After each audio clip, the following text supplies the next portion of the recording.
For years, Maya lived a life walled in by silence, her world a muted landscape of gestures and written words. She was born deaf, and while she navigated her quiet existence with a grace that amazed her family, a profound loneliness often shadowed her bright eyes.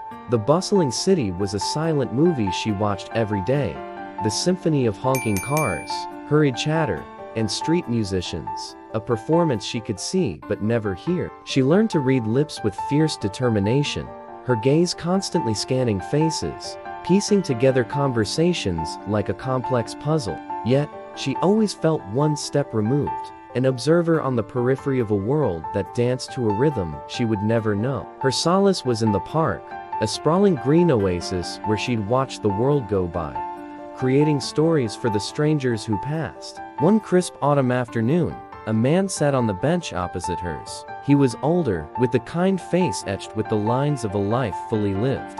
Unlike the others who rushed past, he seemed rooted to the spot, his gaze distant and filled with a sorrow so deep it felt tangible even to Maya. He came back the next day, and the next. A silent routine formed between them. She would arrive with her book, and he would be there, a solitary figure lost in thought. She'd offer a small, hesitant smile, and he would return it with a nod, his eyes momentarily clearing before clouding over once more. She felt an inexplicable pull towards the stranger, a shared understanding that transcended sound. His sadness was a language she understood intimately. Weeks turned into a month, and the man's visits became a fixed point in her day. She learned his name was Arthur from a small, engraved bracelet he wore. She noticed the slight tremor in his hands and the way he would clutch an old, faded photograph of a woman with a warm smile. Maya's curiosity grew into a deep, protective concern. She started leaving small things for him on the bench. Before he arrived, a perfectly crisp apple,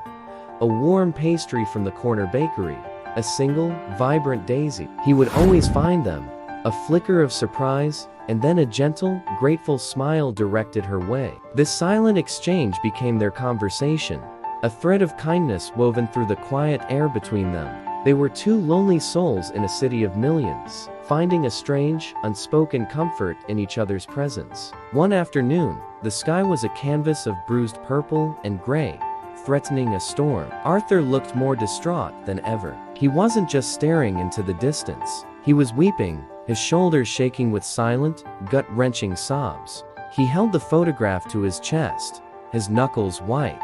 Maya's heart ached. Forgetting her shyness, she sat beside him. He didn't seem to notice.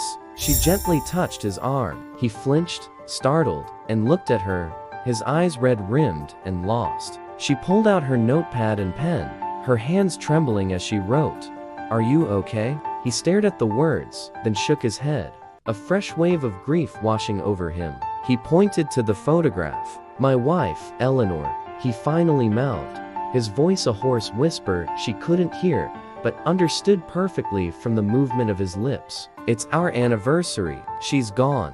Maya's mind raced. The raw pain on his face was unbearable. She had to do something, anything. She looked from his heartbroken expression to the photograph of the smiling woman. An idea, wild and desperate, sparked in her mind. It was a long shot, a crazy gamble based on a half-remembered news story from years ago. She took his hand, her grip, firm and insistent, and started pulling him to his feet. Confusion warred with his sorrow as he stumbled after her. She didn't let go, leading him away from the park, through streets she knew by heart. She typed a quick address into her phone, nursing home on the other side of town. He resisted, trying to pull away, but she just looked back at him, her eyes pleading, urging him to trust her. They arrived at the quiet, sterile-smelling building. A nurse at the front desk looked at them, puzzled. Maya scribbled furiously on her notepad, "I am looking for a patient. Her name is Eleanor. She would have been brought here years ago, after an accident. She has amnesia." The nurse's brow furrowed in concentration. She typed into her computer, her expression shifting from skepticism to shock. "Room 207, she whispered, pointing down a long, quiet hallway. Arthur stood frozen, his face a mask of disbelief and dawning, terrified hope. Maya squeezed his hand, her heart pounding against her ribs like a drum. Together, They walked towards the room, each step echoing with the weight of years of silent grief. Arthur pushed the door open.